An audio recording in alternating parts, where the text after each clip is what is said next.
this week in this heat in a new spot that most of you haven't painted before. And so I'm very impressed with what you came up with here as far as your efforts. I mean, they're just really good paintings. It's very difficult for a judge to edit those down. But I want to applaud all of you for great efforts.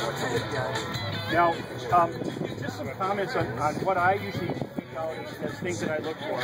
When I judge the rap shows or any show that I judge, I kind of base around what I call the 3 C's. And it has to do, I'm going to try to talk over that, but it has to do with creativity, craftsmanship, and clarity of intent. And if you can take almost anything else out in art and bring it down, and it'll fit into one of those 3 categories. Art galleries will judge shows. They all have their own methods, but that's a method that I kind of found that things can fit into.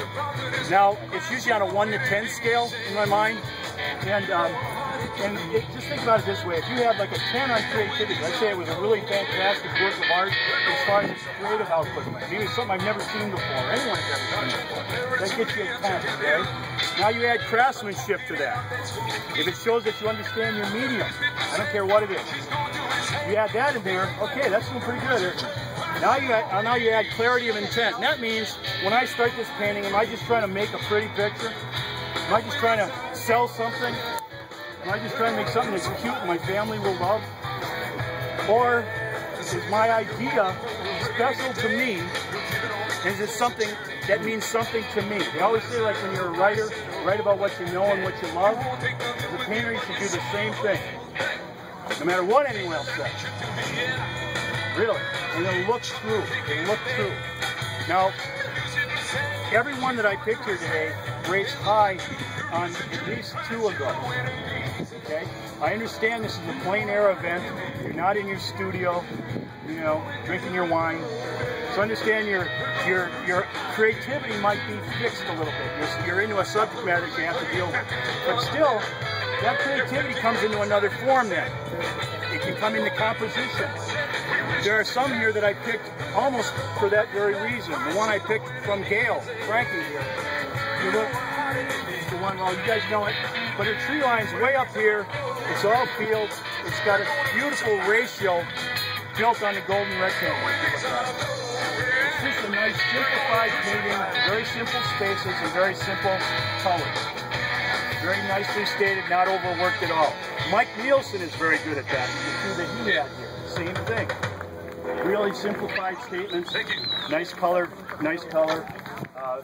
It's good on that compositional element, and also color tones, keeping the color fields together.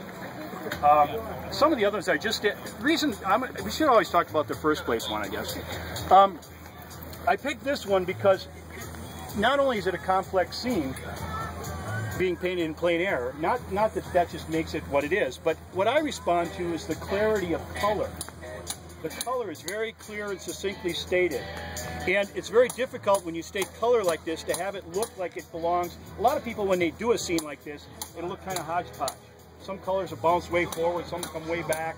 They'll kind of bounce all over. And when you squint, you'll see that. I call them anomalies. But when you look at this thing, it holds together beautifully. It all lays in just the right places, and it's still bright color, but not overly bright. You know, one of the things, anybody who knows me knows that I hate the Southwest palette. I shouldn't say that in front of a minister, but I hate the Southwest palette. If you know what I'm talking about, you know what I'm talking about. Okay? Everything's phthalo, everything's bright orange, all the shadows are blue. Don't care about thinking about them, looking at them. They're just blue, purple, orange, yellow. You know what I'm talking about.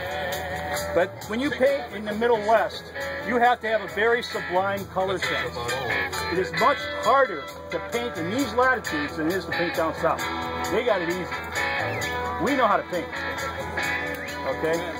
So if anybody has any questions at this point about why I picked what I picked, I'm based on that. Anybody want to ask me anything?